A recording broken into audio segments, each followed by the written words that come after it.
오늘 오전에 박근혜 대통령과 시진핑 주석의 정상회담이 있었는데 일단은 사드 배치에 대해서 얘기를 했다라고 중국 언론들은 보도를 하고 있습니다. 네, 아마 많은 분들이 예상을 했었죠. 이번에 G20 같은 경우는 사실상 중국에서 열리기 때문에 자국으로 손님을 대한민국 박근혜 대통령을 초청한 것 아니겠습니까? 예. 손님을 초청해놓고 거기에 대해서 쓴소리를 하기는 부담이 있기 때문에 사드 배치 문제에 대한 얘기가 나오더라도 좀 조심스럽게 접근할 것이다라는 얘기가 있었는데 아마 그 정도 얘기선에서 이야기들이 진전돼서 오갔던 것 같고요. 예. 일단은 그 사드 배치에 대해서 시진핑 국가주석이 반대 의견을 표명하긴 했지만 그럼에도 불구하고 대한민국이 주장하고 있는 특히나 이 북핵 문제에 대한 얘기 그리고 동북아에 대한 비핵화 얘기 그리고 이 유엔 상황에서 북한을 제재하는 여러 가지 측면들에서 같이 공조를 함께 하기로 하는 큰 틀에서의 합의는 어느 정도 이끌었기 때문에 지금 이 사드 배치에 대해서 아직 그동안에 가장 우리가 우려했던 거는 중국과 대한민국 간의 극한적인 갈등 속에서 서로 간의 접합점을 찾는 부분이 거의 없었다는 것 아니겠습니까? 예. 하지만 양국 정상이 만나서 대화의 접점을 찾아가기 위한 노력을 했다는 측면에서 이번 정상회담이 의미가 있었다라고 대한민국 지금 청와대는 좀 의견을 표명하는 것 같습니다. 청와대 어쨌거나 오바마 대통령, 시진핑 주석이 오바마 대통령을 대했던 거하고는 좀 달랐죠. 완전히 차이가 납니다. 그러니까 이 G20 정상회담에 참여했던 모든 정상들이 레드카펫을 밟았습니다. 그랬죠. 그러니까 이 대통령들이 타고 다니는 전용기가 출입문이 앞문과 중간문이 있는가 봅니다. 그래서 예. 앞문으로 보통 내리고 정상들이 앞문을 내리고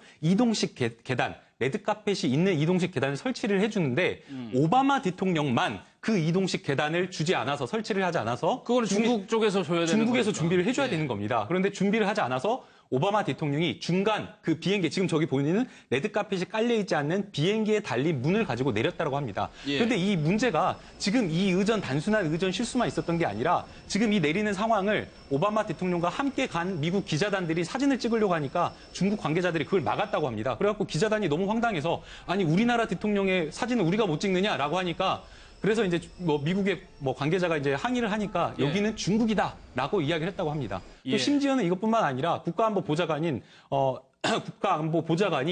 이 중국에서 마련한 이 저지선을 조금 넘어가지고 오바마 대통령을 가려고 하니까 예. 이 중국 관계자가 또 막아가지고 굉장히 조금 약간 부딪히는 그런 예. 상황까지 발생을 했다라고 합니다. 그래서 아마도 이것은 중국의 어떤 단순한 의전 실수가 아니라 아마 의도된 도발이 아닌가라는 그렇겠죠. 생각이 듭니다. 예. 예. 그러니까 사드를 배치를 한다는 게 어떻게 보면 미국이 배치를 한다는 거니까 우리나라 박근혜 대통령에게 굳이 그렇게까지 할 필요는 없었을 수도 있을 것 같아요. 근데 또 그렇게 바라본다라면은 사실 대한민국 차원에서 조금 어려운 측면들도 있을 것 같은데 예. 결국은 이 미국과 중국 간의 G2 간의 분쟁 속에서 대한민국이 끼인 존재로서 사드 배치를 바라보게 된다라면은 이 또한 박근혜 대통령 입장에서는 크게 탐탁하게 볼 리는 없겠다라는 주장도 나오거든요. 예. 하지만 어쨌거나 중국 입장에서는 대한민국 향해서 그동안 사드 배치 문제에 관해 갖고 했던 여러 가지 극한적인 시진핑 국가주석이 직접 얘기하지는 않았으나 중국의 관영지라든지 언론들을 통해서 했던 격한 반응들을 비교해봤을 때 이번 정상회담을 통해서 어느 정도의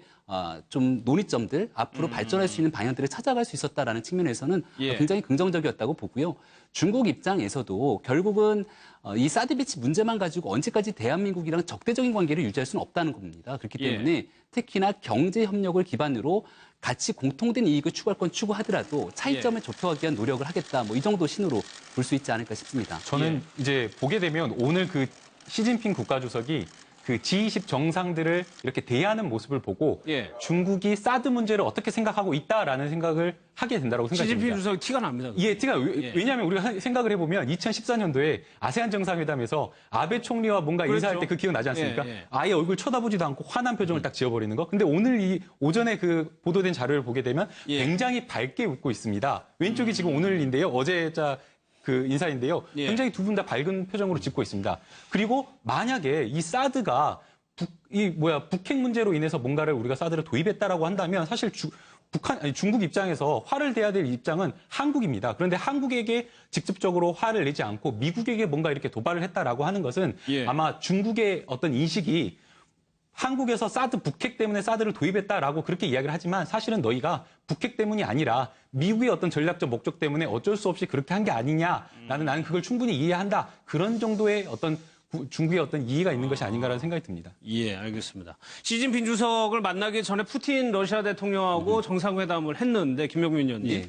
선물을 하나 줬는데 대통령이 굉장히 유심하게 보고 있죠. 네, 이 선물은 국가 정상 간에 주었던 선물은 아니고 예. 지극히 개인적인 선물이라고 깜짝 선물을 내놨다고 합니다. 근데 그게 박근혜 대통령 입장에서는 가장 끔찍히 생각하는 아버지, 돌아가신 박정희 전 대통령이 께서 매년 초에 신년 휘호를 쓴다라고 하죠. 예. 그 돌아가신 게 1979년이었으니까 그 해에 썼던 마지막 휘호, 청와전진한 휘호를 이거를 푸틴 대통령이 깜짝 선물로 마련해서 줬다라고 하니 박근혜 대통령이 얼마나 그 자리에서 놀랐을까라는 생각이 들고요. 예. 일단은 이 선물을 주게 된 계기는 박근혜 대통령이 미리 푸틴 대통령의 둘째 딸에게 선물을 줬다고 합니다. 예. 생일이기 때문에 생일 선물로 대한민국 유명 화장품 제품을 가지고 선물을 주니까 거기에 대해서 우리 딸의 생일까지 챙겨서 고맙다. 저 둘째 딸인 예카테리나 같은 경우는 얼마 전 보도된 거로 아마 많은 국민들이 기억하실 텐데 한국의 남성과 연애를 하고 곧 결혼할 예정이다. 뭐 이런 설도 유명했던 분인데 예. 그렇기 때문에 아마 두 대통령 간의 관계가 저 선물 하나로 굉장히